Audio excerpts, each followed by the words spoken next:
Hi and good evening. We are here today with Dr. Rick Jetter of the 100 No Nonsense Things That All Teachers Should Stop Doing. We also are bringing on in a few moments some of the contributing authors, starting with chapter one. So, Dr. J, tell us what gave you the inspiration for this book? Oh, like Kristen, I don't know what the hell's going on, right? No, really. I mean, so last year, November, it was like right after I ate a turkey dinner on Thanksgiving, I got in the shower and I'm like, I got all these ideas, right, of things that maybe we could help teachers to not do, but maybe not be anti-teacher because I love teachers, right? And I came out of the shower, I started writing down all these things, this list. And I called Rebecca. I was like, Rebecca, Rebecca Coda. She's my business partner and my sister. And I said, I think I got a great idea for a book. And she's like, yeah, okay, you're insane. Right? And I'm like, but I can't write it. I'm going to put it out to everybody and I'm going to let everybody, whomever wants to write a chapter, right? So if you remember, I threw it out on social media. Mm-hmm. For like 4 or 5 days. Kristen, that was it. 4 or 5 days. Wow. So how many people did you get? Like how many emails? How many messages? 762. And I'm like, holy, what the heck? Like now I'm a football coach making cuts. And I'm trying to, my head was spinning. But here's what I learned. If that many people responded in 4 days, someone must want something that enough is enough, pushing boundaries. But again, it celebrates teachers, right? It's not like chapter one, you suck. It's, it's we love you. That's right. Right. So we wrote all these amazing people, you included, and in our guest tonight. We all wrote a chapter. And I don't know, we just freaking published it. And it's the Kristen, you and I interact constantly. It's the biggest project ever. It's not one author or a co-authorship or a few authors contribute. Freaking 103 people. 103. Wow. I bet you didn't think it was. I bet you didn't think it was going to hit. Look at, I'm getting crazy. Kristen, what? Doug Reeves texted me on Facebook and he said, Rick, I'd love to write a chapter. I'm like, a chapter? I've been reading your book since I was a kid. I'm gonna write the forward, right? This sucker went, and Kristen, you know this, right? Yeah. Book number 2 for school leaders is coming out January 2022. We got Dr. Amy Fast. Oh, wow. To write the forward. We got you to write another chapter, thank God. And we got all these people. I don't know what the hell's going on. We got all I got all these emails, all these chapters. People are writing all this stuff. But you need to have a separate email account for the book. I know. I love it. I'm sorry. I'm getting crazy. So did you expect it to go to number 1 that quickly? No. In fact, Kristen, that's a great question because Rebecca and I held back from publishing an ebook. Oh, wow. We only did the paperback because we're like, I don't know. People get all flaked out about the word stop, like we're scolding them, stop doing, get out of the cookie jar, right? Don't do this, don't do that. But it blew up. It just blew up. Wow. And I haven't collected a penny because we're using the royalties to publish book 2 for school leaders, book 3 for parents, book 4 for students. It's gonna be written by students. Oh, wow. 5 is for school board members. 6 is for politicians. 7 today. I just had a meeting. I just had a lunch meeting with a brilliant guy who is an international school expert. So we're going to do something for international schools and world leaders. Wow. Wow, My I got my brain is oozing out of my ear. I can't even think. Well, we have Mr. Ken Patterson who wrote chapter 1. So let's bring him out, Brilliant. shall we? Oh, this guy. Hi, Look at Ken. this guy. I love you, man. You're muted, Ken. You're muted. Yeah. A year and a half of this crap, you'd think I would figure out if I'm muted or not. I think back 2000. I can't thank you enough for the honor of being a part of this amazing work. I sat and listened to you talk about all the emails you got when you first put it out. I think it's because as much as we need to learn things to be better in our craft, I think we desire to learn from each other even more. And I think teachers and their value and their gifts are so underutilized in school buildings. I think you saw that. I think that's why you got so many people reaching out to contribute because they're probably not able to contribute in their own building. So that's one of the things I hope they're telling school leaders to start tapping into some of the gifts and the talents they have right there in that building. So thank you. I want to thank you so much for that. First of all, sorry, Kristen, go ahead. I'm sorry. I got you don't have to thank me. I thank you. I mean, dude, we started off with you. Yeah. Because your chapter is so kick-ass. Thank you. And it's so true. it is. I got my highlights. I got my underlines. Teach the students you have, right, versus the students you think you want to have, or the students you wish you had or wanted to have, right? Yeah. Yep. Dude, it's amazing. What a great way to start this book. It was when you I just was glad to be in a number, and when I found out it was the first chapter, I went crazy. I couldn't show it, and I couldn't show my excitement, but I went crazy running around the house here, excited like wow. Not only did I make the cut, but it was good enough to kind of not that there was great. I mean, the entire book is amazing. It's really great. But to be able to kind of set that off, I think, and it's an important topic. I see that a lot, and we've seen that in education. I think as teachers, we have this fixation on this euphoric classroom, like this great thing. And then we're so surprised when we show up the first day of school and the kids aren't anything like we designed in our heads, so yeah. And we also have Hal Roberts, who wrote chapter 4. So let's bring Hal online. Hey, y'all. Hi, Hal. What's up, brother? Hey, I'm good. I'm excited to be here. He wrote chapter 3, not chapter 4. I have the right sticker, but there you go. That's right. Chapter 3. Yeah. It was a fun one to write. I could have written a book on the title of it, but I had to limit it to just a few thousand words. So until we get any comments, and let's kind of start off with you, Ken. All right. So what gave you that inspiration to write your chapter? I two things. One, first of all, the experience that I wrote in the chapter of when I showed up as a music teacher, band director. I was so excited. I was young and a hot-headed band director. I had the best band in the land.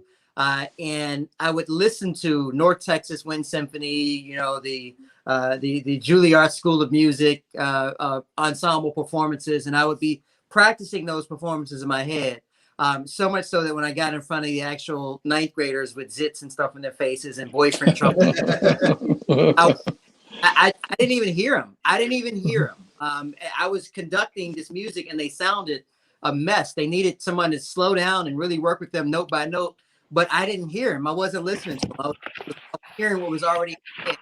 And I think a lot of times we approach our classroom that way. We kind of know the kids we have. We're not hearing them. We're not paying attention to the ones we have. We're kind of in our brain thinking we have, this perfect class. And teachers do that a lot. And I wanted to kind of slow teachers down.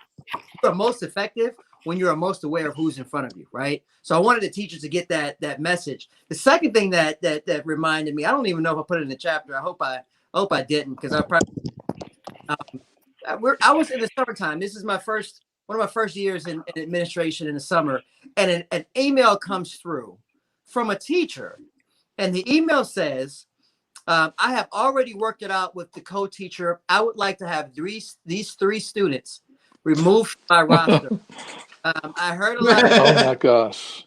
A lot about them last year. I heard they were a little bit troublesome. So I have took upon the liberty to find a co-teacher who would be taking these kids. We've exchanged. I'm going to give her these 3 kids that apparently were a problem last year. She's going to give me these other 3 kids. If you guys can go ahead and update that in the system, it would be appreciated. And I sat there and I said, oh my goodness, we have a teacher that has already heard about students over the summer, has not met her class, and is already determined, as Hal Roberts would say, that these students cannot learn in my class. And this is the whole idea of teaching teach the kids you have. And so when I talk to teachers, I tell them, you are the gift to those kids that year. You are the gift. It doesn't matter what issues they had last year. It doesn't matter what they ran into last year. Perhaps you're the teacher that's going to turn it around. So those are the 2 things that kind of popped in my head. But I think there's a more widespread issue with teachers who just really, I think they just really want to have this perfect class. They've been dreaming of teaching since they were 5 years old with the little doll baby sitting in the corner and everything went great. And smack, reality hits and they don't know what to do. So I wanted to just encourage teachers to get out of that euphoria, get out of that there and look at the kids you have. And if you do that, you will have much more joy than the frustration that comes from students not being what you expect them to be. Wow. And you wrote something like that in your chapter when you say, this is what often happens with teachers. We make it all about us and overlook the students we have that are sitting right in front of us. Yeah. And I want to shout out, I will be a plagiarizer. I don't know what the word is, but I would shout out Brian Mindler. So Brian Mindler came to our school, did a workshop one time, and he kind of was resonating in my head when he said, particularly with elementary teachers, usually in elementary, the content gets in the way of the kid, right? And so elementary teachers, they love kids, they love rolling around on the floor, walking to the bathroom, walking on the silver line, all that type of stuff. But in intermediate and secondary, a lot of times it's the kids that get in the way of the content, right? So a lot of times the older you got the intermediate, you're a math guru. You might have a doctorate in math, you're getting your master's in science or whatever. And so for you, it's all about you. You're the sage on the stage, you're the star. And if a kid is not allowing you to teach the content that you're so masterful in, you get frustrated. And so it really becomes about you. And then you're even more upset when the kids aren't honoring you by sitting quiet and listening to this great wisdom that's coming from your head. Meanwhile, they've got issues at home. They've got boyfriend, girlfriend issues. They don't care about what you're saying. You haven't connected with them. So a lot of times, even now, as they get into these upper grades, it's like, I teach this content. I want the kid to stay out of the way of this great knowledge that I'm presenting. And it really should be the opposite. It should be, let me connect with this kid and show them how important this knowledge is. So that's that whole concept behind this chapter, really looking at the kid first, centering what we do in kids, and then allowing everything else to follow. I agree. So how far have you read in the book? I've read up to be honest with you, probably about 80. So I didn't get past. Oh. I didn't get all the way to the end yet. I was doing well. No, Ken, don't worry. So there's a couple things. We promised everybody we'd mail out a copy to them, and then we had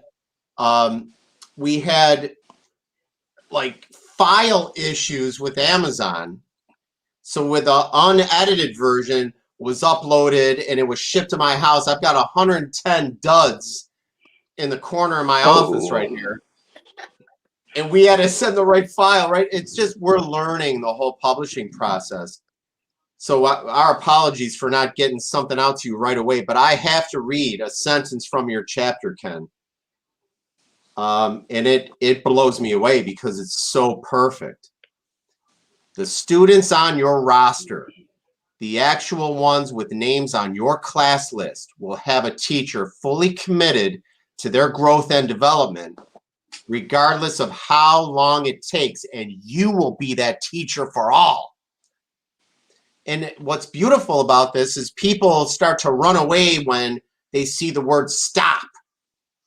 And this chapter begins the process of us celebrating teachers for what they can do to kick butt and get right. The whole notion of stop is to get everybody on the same page. It's not to tell them like you're idiots. Yeah. It's just getting everybody on the same plane. And that sentence just blew my face off. Yeah, yeah. I like your concept of stop. Like you said, it's just I wanted to. It really, honestly, that was a fight. That sentence and that whole section was a fight for me because the stop is so provocative, right? It's like, how do you encourage after saying stop? So we're writing this whole thing at stop. I know the whole topic's provocative. All the topics we're writing about are provocative. But ultimately, just as you were saying, and I do honor your heart in this. Ultimately, it may be provocative, but it's about encouraging teachers to be better and to be better practitioners. And what I think is most important about the end that section in that chapter is just moving teachers to understand that even if you pay attention to all these things and stop doing all these things that all these other teachers are sharing, once you really collaborate and bring all that stuff together and work with other teachers in that concept, you will end up you'll look at it and say, wow, this is actually a very joyous profession to be in. Like, who here stop? We always hear do this next year, not stop doing that. When we hear stop, it's like, actually, we don't hear stop. Every year's PD is different. It's just add on. What I'm supposed to do last year, it doesn't matter. Hearing somebody say stop for some people can be freeing. So for me, it was just having to get that mindset where, yes, we want them to stop something, but I want them to be encouraged also. And I think that was really the gist of that chapter. And fortunately, what I've read so far and what I know is true to be for the whole book, it's really the gist of the book. We are actually encouraging teachers to do a great job. Mhm. So I'm going to kind of put you on the spot here. So far, what was like your favorite chapter that you resonated with, that you connected besides your own? Can't pick your own. Yeah. So I will say it was probably I don't even know the chapter number. My book is sitting at my desk. I want to say there was a chapter. There's a few of them. There really were a few of them, but I think for me the chapter I'll get back to you on that. Let me get back to it. The book is sitting on my desk in my office because I'm so proud of it that when people walk in to talk to me in the summertime, the first thing they see is that book. That's probably going home to finish reading. Ken, you're absolutely right, because I can't even freaking remember these chapters because I'm getting old and senile. Yeah, like the concept is good, but the numbers. And I'm like, I know, right? Because that's the thing about it, is you can jump around whenever the hell you want. You can go from 1 to 53 to 46 to you know what I mean? Yep. Yeah. And it's for me, it's concept. I lost the chapter numbers a long time ago. That's why you're like, what chapter? I lost the numbers a long time ago. It's all concepts to me. Like I see the book in concepts. I'm trying to think of. I'll get to you. But also, really quickly, Dr. J, there is a writer. There's a lady. I feel like that's expounded on every chapter, if I'm not mistaken, so far, and it's gorgeous stuff. I don't know her name, but she's unpacked every chapter. And Laura McDonald. Okay. Yep. And this beautiful woman, I mean, Kristen does a bang up job too. All of a sudden I see stuff. Kristen's on fire. I can't even keep up with her. Right? But Laura McDonald noted she blew up social media with every single chapter. Yeah. And I texted her. I'm like, look it. I mean, I can't even tell you. You want to write a chapter for the next one? Because she's so just it's not about being a groupie. It's being a part of the movement, right? Yes, she is. She's a part of the movement. Yeah.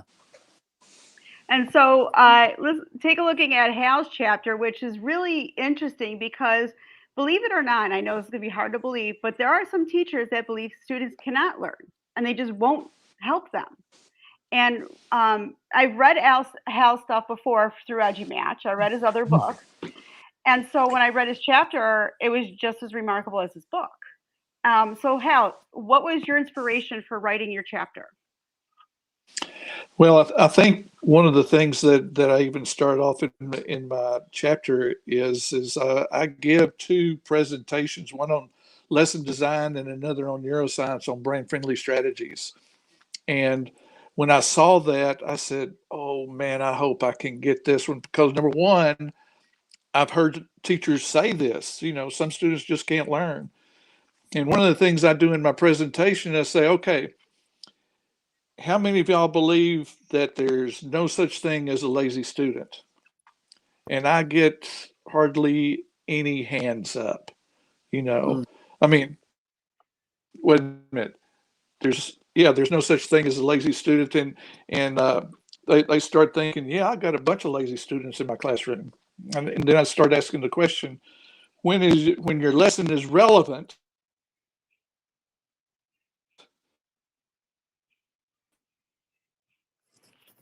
Hal, I think you're breaking up here. I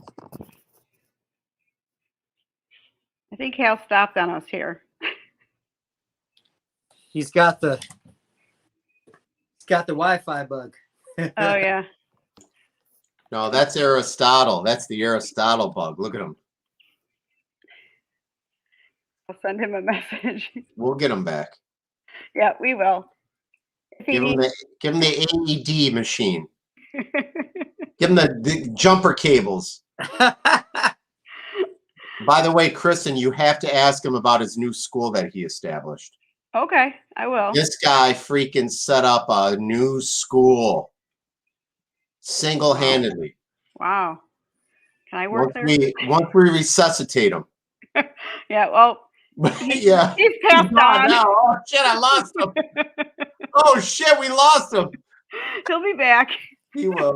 Is he will be. I'm trying to remember. No, so I actually like how. So here's the other tricky thing, Kristen, about some of these writers that Jetter, Dr. J. If I can No, call you him. can call me Jetter. I don't care. My parents call me Jetter. The thing that you put together is it's not just. I've learned after reading some chapters that, like with Amy Fast and these types, it's not just. There are people that, I mean, I don't want to say hitters, but there are people who are like published authors and things who have really put some work out there that really partner with this. And I thought that was, I just want to tell you, I thought that was actually remarkable as well. Just, it's not just people who are the voiceless. It's not just people who haven't had opportunities. These are people who have written, who have done PDs, who have written works that people are studying in classrooms, coming in and contributing, man. I thought that was a really, really big deal. I like how chapter, by the way, Kristen, that is one of the concepts that I like. I like every concept that's connected to my concept, right? Yeah. Yeah. The idea that there are some students that can't learn in your classroom is why you get disappointed when you set up and you look at your class list, or you're looking at your data, and I don't know how it is in certain states, but a lot of the states, they have this data that's a part of your appraisal, as part of your rating at the end of the year. Mhm. And then you get so frustrated at the beginning of the year because you got little Johnny, little Sally, and little Sue over there that you just know are going to drive your data down, right? So in so many ways, you're just all year, whining and complaining about those kids that are going to pull your SLO data down. I don't know what they call it where you guys are at, but they're going to pull your data down, and I might not get highly effective because of these 3 unlearned children that are over there in the corner. It frustrates me because a lot of times, a lot of those connections, and you'll hear more about it, I'm sure, in the next couple books, but a lot of it is just not being able to respond or to be culturally responsive to the students that we do have in the classroom. So I like chapters that are connected to the idea that you think students can't do things that they can actually do, so you don't give them a shot. That's Right. the chapter. Those are the chapters that I like, that resonate with. So. Yeah. And the interesting thing is, we had a fest this weekend, and one of my own students recognized me. Now, I didn't recognize him, and he's yelling his name so I would understand it. So I'm like looking, and this is one of those kids that people gave up on. He slept in classes. He didn't try. He didn't care no matter what. And so I asked him what he was doing, and he's going into welding. He's trying to get into the union, which obviously is hard work. You can't be lazy to weld. He didn't make it through school, and you live and you learn, but he found something he's passionate for. But if someone gave up on him, who knows where he would be? He might be on a couch all day, but he's got a job. He's working to get in the union. So he's one of those kids that people might have given up on, but I wouldn't. He even told me, if it wasn't for you, I don't know where I would be today, and that's one of those things that when these kids come back, they find you and tell you. That makes a whole lot of difference. Yeah. Hal's back. Looks like Hal, you're back. I don't know what happened. Everybody just froze, and I was just talking to myself, I think. All right. Well, yeah, you froze on us. We're like, what happened? And you just got this like, Yeah. Sorry All right. about that. I don't know. That's okay. All right. So go ahead and just kind of start a little bit over with your chapter because you kind of froze right in the beginning. Okay. I give a couple of presentations that's really popular. One's on lesson design, and the other is on neuroscience and brain-friendly strategies. And one of the first questions that I ask is, how many of y'all believe there is no such thing as a lazy student? And I don't get much. So, pretty much everybody's on the side of the room of, yeah, I know lazy students and I can't do anything with them. And then when I say, okay, what if you give them a relevant lesson that is relevant to them? And then they start thinking, well, yeah, if it's relative to them, then they kind of get engaged. And I tell them, everybody's engaged in something. Just make sure that it's your lesson that they're engaged to. And I think it's important to know, just like the four of us have different ways from which we view the world. And we have to look at also the cultural roots of our students, because that's the software that they see the world. And that's also the way that they see your lesson. I'm a white middle-class guy. And one of the things I ask them to do is say, okay, now identify yourself and say what you are. And I don't get them to say out loud, but I have a couple of people. I usually try to get an Hispanic person and an African-American person up there, and they just repeat what I say. And that starts making them think and realize, yeah, that person's world is different than my world. And so how do we expect them to engage in a lesson with one particular, like me, white middle class lesson? Because if I don't see color, that means that I think everybody is the same as me. And I think it's important for them to look at, and that's one of the ways that I start to say, this is how you start your lesson design, is seeing how kids are. And the only way you can do this is, as we know, through relationships. Hal, you made an interesting point because years ago I did a beginning to a lesson. We were reading To Kill a Mockingbird by Harper Lee, one of the greatest novels. Mm-hmm. And when I started it, I didn't even tell them what I was doing, and I went by their first name, because it's kind of like the color of your skin, sometimes your religion, your names. You can't change that realistically. Right. You can change religion and your name later on, but it's what you're born with. Absolutely. So what I did was I divided my class up into threes, and I took like the first part of the alphabet, the second part, and the third part. The front beginning of the alphabet, they could do whatever they want. They can stand up, they can walk around the room, they can answer questions without having their hand up, they could sleep, whatever they wanted to do. The middle part had to stay in their seats. They could only answer questions if they rose their hands, and I called on them, and they had to take notes. And then the back group sat on the floor, didn't have any books, no notes, and they couldn't even answer any questions. So I was trying to show how people were segregated based on their name. So I want, just like you said, I wanted them to feel how people felt during this time in the 1930s of how the book was written before we read the book. And I had one kid, and you could kind of see their reaction. One kid who was about to go off on me. Like, he was an African American male. He was a large kid. You could tell that I learned that he had a hard home life, and I stopped it before he went off, and I wouldn't have punished him if he did, because it was an exercise. And he was like, "Miss, I was about to go off on you. It's gonna get bad in here." He's like, "But that lesson, no teacher's ever done anything like that."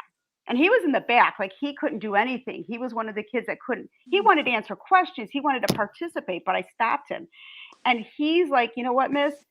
People don't know how I feel, or based on my skin." And he's like, that was probably one of the best realistic lessons that I've ever seen in the classroom. And throughout the whole entire year, he learned. And the other teachers would have pegged him as cannot learn, because I connected with him. Or a troublemaker. Mm-hmm. Yep. Yeah. So, but Hal, brother, look at your chapter. And I got to flesh this out, because you set up a school. and I just recently learned about it, and it's blown my brains out. And it's right up. It's not only in alignment with what you write about, but what you talk about. And I don't, Kristen, I'm not facilitating this. Kick me in the shin over the virtual network. If I'm not trying to steal the show, but hell, you got to tell the listeners about what you do, because I just, man, I am in awe. Well, it has. I've got a new passion. Let's start with that. And one thing that I have learned, my school is for kids who have an incarcerated parent, and we're starting with littles, starting with 4 and 5 year olds. And one thing that I have learned about families of incarcerated people is that when the judge hands out the sentence, he actually hands out 2 sentences, one for the offender and one for the family. And that's often the hidden prisoner in this whole thing. And so as a result of that, when littles have that, or when a parent is taken away, that creates trauma for that child. And I don't know if y'all are familiar with the study Adverse Childhood Experiences. It's a study that the CDC started in the late 90s. And y'all really need to look at that, because there are 10 adverse childhood experiences, and there's emotional side and physical side and separation side. And emotional abuse, physical abuse, drug use, all of those are adverse childhood experiences that kids experience. One of those is having an incarcerated parent.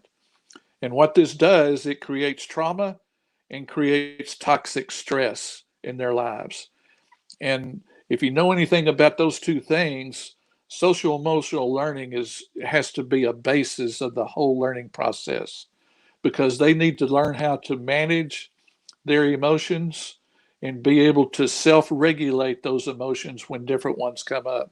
So one of the things that we're going to do is teach them about anger, about hurt, about jealous, all of those things that emotions bring about, and then say, okay, now how are we going to manage this?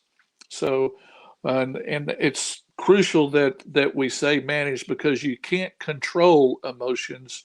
You can only manage them once they come out. Emotions are not right or wrong. They're just emotions. It's like a sneeze. It just happens. And with kids, they're going to respond or react in a different way depending on what those emotions are. So that's going to be a big part of our curriculum, is social emotional learning for those kids. I like how you said that you manage the emotions, you can't control them, because a lot of people think you're the one who's doing it. Yeah, that's I've learned a whole lot since I started picking out the curriculum, see what curriculum is best for these kids, and that, y'all, if you haven't looked up adverse childhood experience, you can Google that, and you're going to find all the information you need to know, because that's really important, especially on our end on how we're going to teach these kids. What was it? I'm going to put it in my phone so I look it up later. What was it called? Adverse childhood experiences. ACEs, right. ACEs for short. Okay. I'm looking at it now. That is, it's a fascinating concept. It's a fascinating concept. You almost, even outside of a school, if they're mingled in with a regular class, so to speak, you can almost tell which students. Probably so. Yeah, absolutely. Yeah. And, that's one of the things that we as educators in this particular part is they're not going to have that stigma attached to them, because, it creates shame probably that they don't know how to handle, but everyone in the class is going to start off on the same level. Each one of them has the same issues. And so they can kind of work together and work with each other that way. Yeah, I think that's amazing. Yeah, it's really amazing. It's amazing. And thank you for talking about the cultural piece. I think, Kristen, we were talking about that earlier about just connecting with kids, right? Like, and understand. Yeah. And culture responsive this is not even as much as Mr. Roberts shared, just for the perspective as middle class white male. Cultural responsiveness is for all teachers. That's what I'm Absolutely, yeah. Mhm. And a great book that I read about that is Culturally Responsive Teaching in the Brain. Yep. Yep. Awesome book. I'm reading it right now again to go over it again, but it's Yeah. just a great book. Yeah. One of the things that I learned about the brain is the brain's always searching for four things, always. And they all start with P. And it searches for patterns, pleasure, loves to predict, and I say people or relationships. And if you can weave those four P's into your lesson, you're going to grab a hold of them and get them engaged. So that's a big deal. And then I talk about Costa's level of questioning, and I think good lessons. It's all about the questions that you ask and how those students respond on the different levels. Wow, I just it just you're like Dr. J said, you're just blowing my mind. Like I'm just trying to take all this in, and I'm gonna have to think about it later because it's just too much to handle. All that you're doing. No, look there could have been a chapter in this book if we were really going to disrupt things. And hell, there could have been a chapter that was stop ignoring discussions about God. I say that with the deepest respect for anyone who has a different religious belief. But there is something to be said about a core belief, a core spiritual and learning belief. And your school, I mean, come on. Yeah, that's a big part of it. But really, I mean, if you think about that for a second, and I don't mean to exclude anyone, but again, we're pushing boundaries. So, Chris, I'm not going to hold back. I'm not going to hold back. I'm not going to, that's here's what you got, honey. I am having discussions with my students about God, not because I assert it on them, but because they're curious and they just want to, like, Dr. J, what's going on, and society's so chaotic, and there's all this stuff going on, political stuff, right, that takes religion out of the core of their family or beliefs that they may have had when they were a kid, but then it dissolves over time because of politics. Yep. So they come to me. I'm not going around going, God this and God that, right? But I will follow up. I don't shy away from those discussions. And I say, look, come on in my office. Let's talk. Yeah. Right? Let's talk. Kids are inquisitive and they want to learn. If you really think about it, everybody wants to learn, and learning is fun. If you ever think about something, when you read something, you go, oh man, that is so cool. That's fun when you learn something new. If it's old stuff, it's not that much fun. The review is not that much fun. But when you really learn something the first time, you go, oh, that's so cool. Where can we learn more? Let's dig a little bit deeper on that. And you know what? I owe it to my God to explain my position if someone asks me. Absolutely. I owe it. Yeah. I owe them an explanation. I owe people an explanation if they inquire about it.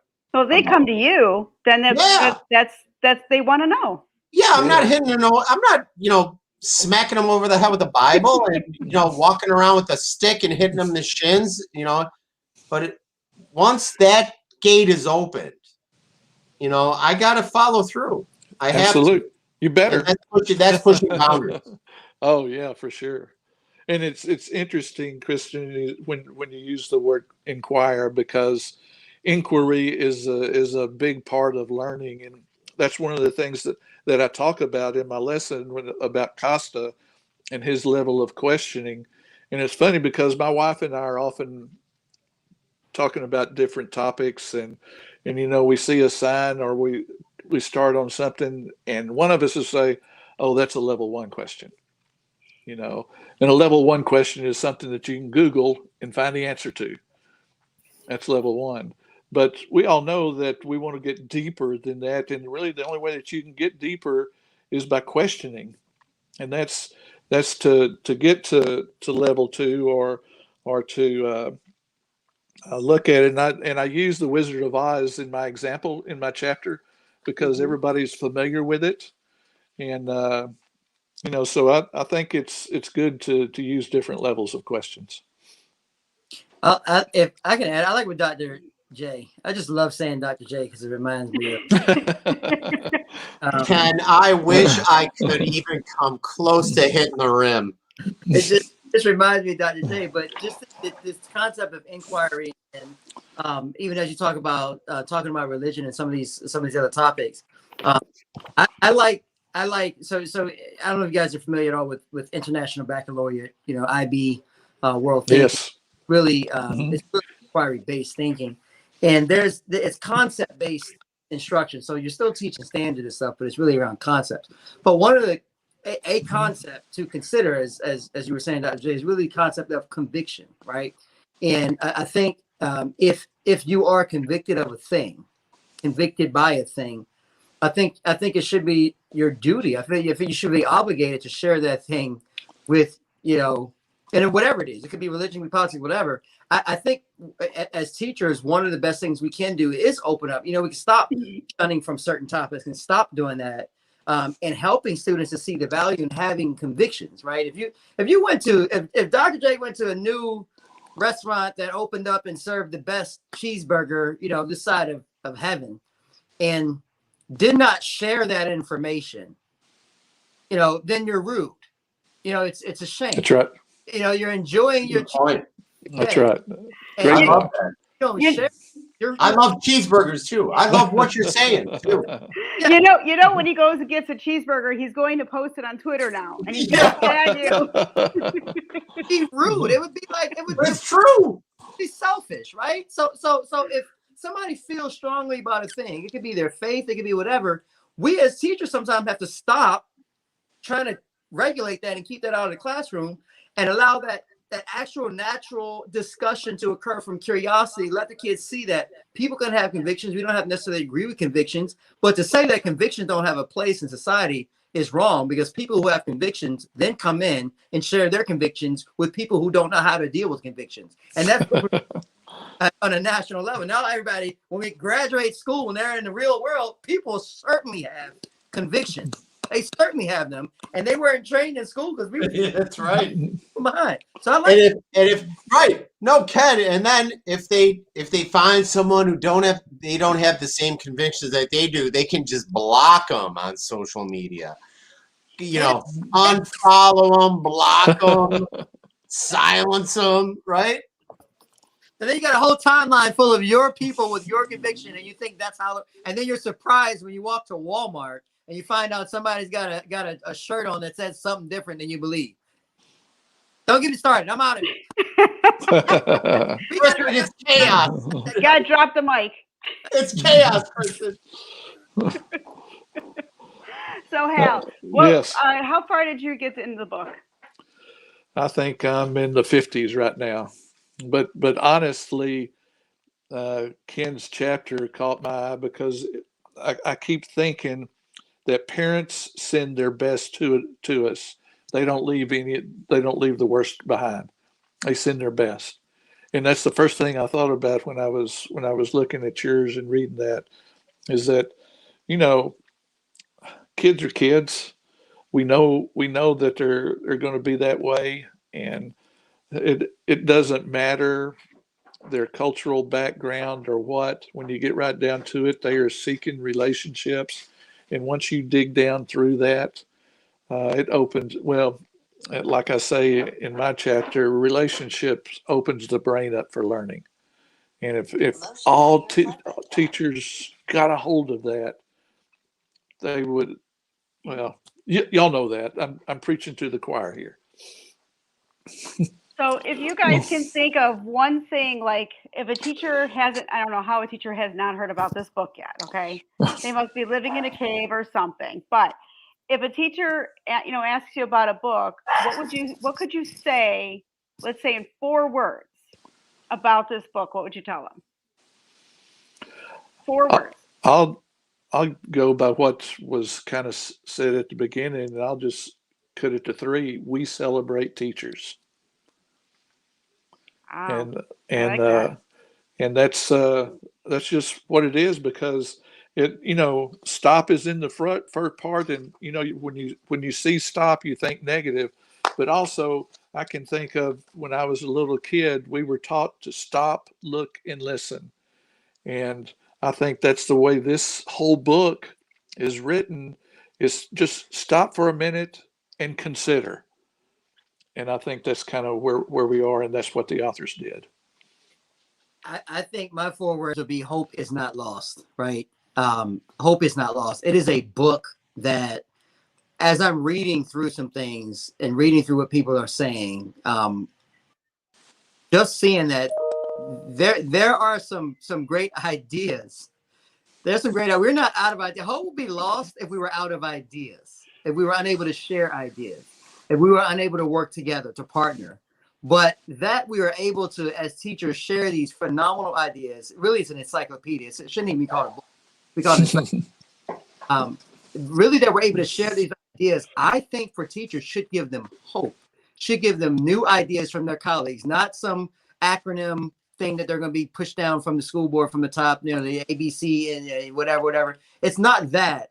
It is actual teachers who have their own ray of hope that they carry around about this idea, sharing that hope with others. So hope is not lost. It's a book that you open up and you read, and I feel you get reinvigorated all over again about your teaching. It should wake up people from the first, it should excite people in their first year of teaching and wake up people in their 25th year of teaching. I think it does something for all of us along the way. Amen.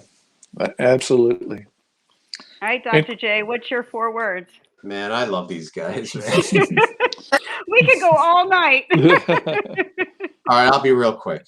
Stop. Let me think this through. Stop is not robotic. We are not looking for automatons where they buy this book and everybody's the same. We're gonna go again, right? No, we're gonna go in and we're gonna be on the same page, and we're gonna still be our own creative selves, but we are going to knock off some of this nonsense. Look at, there's a chapter in here. I think Rupnick wrote it. Okay, stop speed reading IEPs. That's not scolding anybody, but what does it do?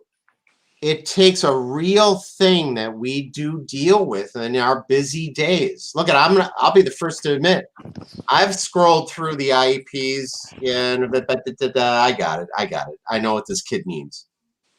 That's speed reading, right? So we're not, right?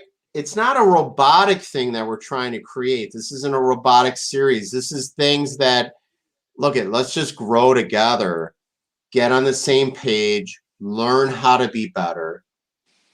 I know, look at, I'm guilty at trying to position Wong's work, right? First days of school, and our work that we all worked on together, because how do you kick off that school year getting on the same page while celebrating teaching? That's where we're at. It's not robotic. No. Not at all. And surely teaching is not robotic, and it was never intended to be, or technology would take over. Yep. And that's the best part of teaching, is that every day is something new. Every class period is something new. Even if you're teaching the same thing, it's different. Each class has a different culture. Mm-hmm. Yeah, I'm going back. Our kids come back tomorrow, and I've not been into the school since March of 2020. So it's my first time back in with kids. And I have some kids in my senior class that I had sophomore year when the pandemic hit. So I didn't even get to say bye to them. Nothing. Like, that was it. Wow. So now I'll get to see some of them in the year and a half that they've grown, I won't even know if I'll recognize them based on how they Yeah, look. right. And be like, who are you? That'll be fun though, won't it, Kristen? And Yeah, it's I'm looking forward to seeing them. and I was gonna say, Dr. Amy Fast is the one that actually just tweeted a couple days ago that if there is an interruption to this year, her child will have gone an entire middle school career or something like that without really being connected in the building on a daily basis. And I thought that was just a remarkable statistic, right? So we're welcoming kids back. And I hope that teachers see this as, I want to say, a distraction from everything that we've been dealing with, right? It's been a lot. But it's also been an opportunity for us to really slow down and study some stuff and to reapply some new things in this new world when the kids come back. So I'm hoping they take this book and run with it and do some great things in the classroom this year. I haven't studied all this, so we'll see. We'll see. I hope they run with it. Yeah, that'll be fun. I hope so too. It's like when the book came out, you know, I mean, I have a lot of education books, and granted, I have not read them all yet. But just looking at the chapters, one of them, Katie McNamara, accepting low quality student work, that is one thing I will not do. I will not just let a student turn in nothing or just to turn it in. No, my standards are way higher than that.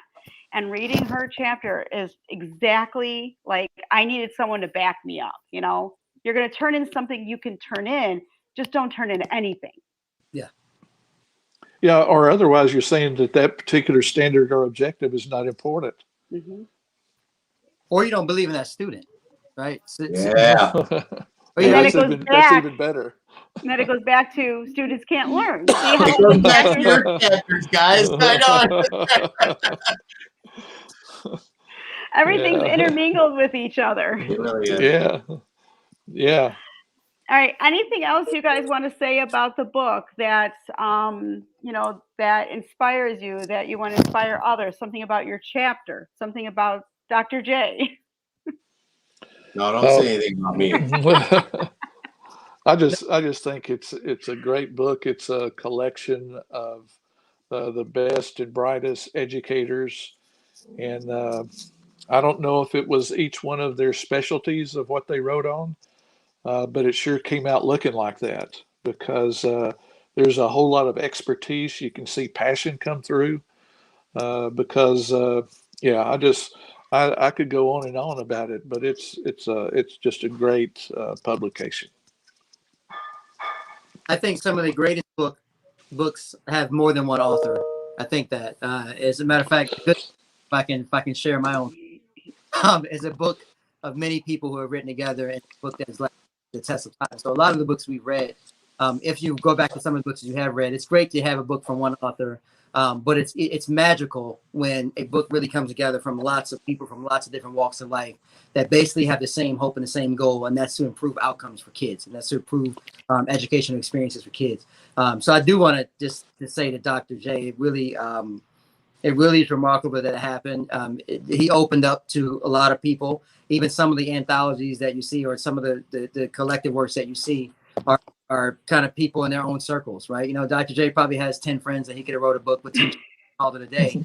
But to take the risk of opening yourself to collaborating with people that you probably never met, never connected with, or ones that you're not really sure how it's going to come out, but you know it's going to be beneficial for teachers, I think it's a really, really big deal. And I hope that this is really, I know it's the beginning of the Stop series, but I honestly hope it's the beginning of collaborators or teachers really coming together and doing some things together across, you know, national borders, across state borders, and really sharing together.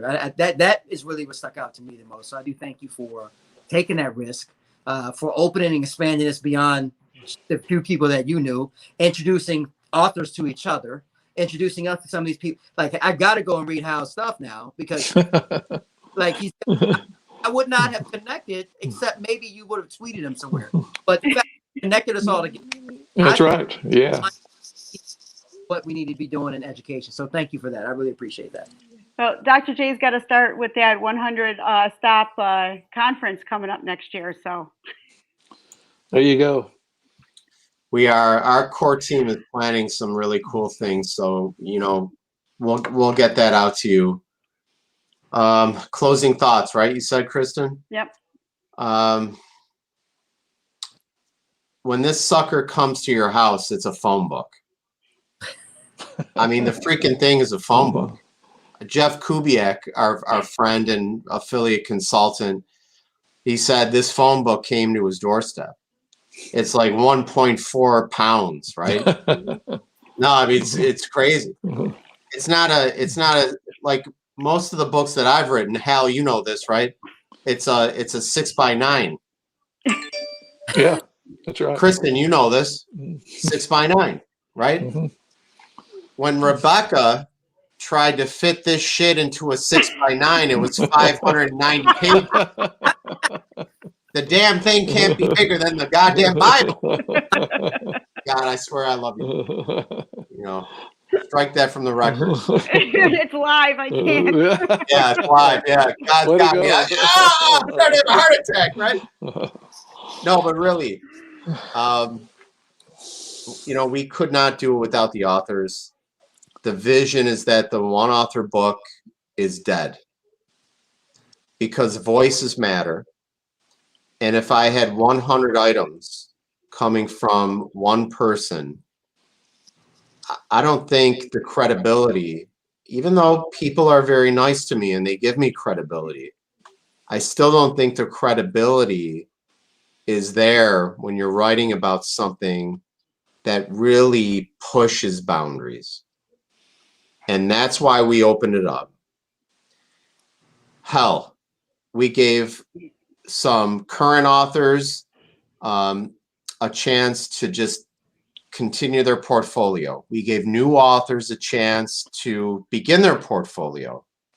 And I've had some messages come through my email, my DMs. Rick, now that I got this, you know, this chapter, you know, I'm going to start doing this. I'm going to co-author this. I'm going to do this project. I believe in my writing. I believe in it, right? There's a bigger issue. There's a bigger, greater service than a book in 2021 that'll die someday. And, you know, it's a bigger project. And that's why we call it the 100 Stop series. You know, and I'm just so honored this is the first time I've met Ken and Hal. You know, Kristen, you and I, we go back and forth on social media. I feel like you're one of my sisters anyway. But really, I mean, this is the essence of collaboration and what we can do to grow. And I'm so honored and blessed. I can't thank you all enough. Well, I thank you for the opportunity. I'm just glad to be 1% of the book. And these are huge percent. You know, guys. You still need that 1% to make it full. So That's right. Yeah. Well, it's been awesome. We'll have to try to get Rebecca on. I don't know how else to get a hold of her. So you maybe can get a hold of her and get her on so we can talk to her as well, because she did a lot of the editing and she did a remarkable job combining the chapters and connecting them with one author to another. So, you know, I'd love to get her views on that. Mm-hmm. And then we'll definitely get some more of the authors in if we can get a hold of them and start this as a continuous book talk. And then Dr. J is going to be on with Latizian and I next Tuesday night with Rising and Inspiring with Latizian and Kristen. So he'll have 2 weeks with me talking. I've got you both, baby. Guys, it was awesome. You guys are so fun. I literally could talk all night and not be bored. Like, it was just awesome talking to you guys. Well, I feel the same. Guys, thank you so much. Thank you for everything. Brilliant. You guys are awesome. Thank you, guys. Thanks, guys. Bye. Bye. Bye now.